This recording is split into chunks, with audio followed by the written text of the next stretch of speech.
بسم الله الرحمن الرحيم.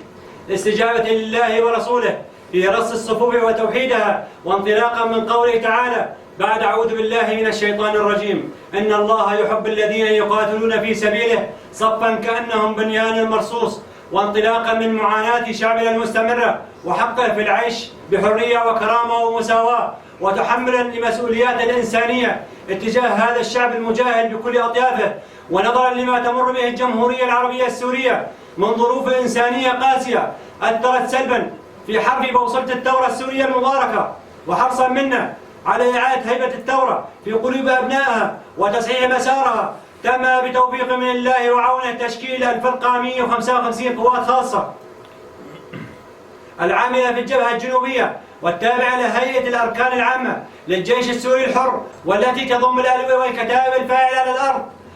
لواء المهام الخاصة: اللواء الأول مدرعات، اللواء الثاني ميم دال، اللواء الثالث ميم طه، اللواء الرابع مشاة، الكتيبة الهندسية، الكتيبة الطبية. وتم الانتخاب الأخ المجاهد محمد الشرع قائدا للفرقة.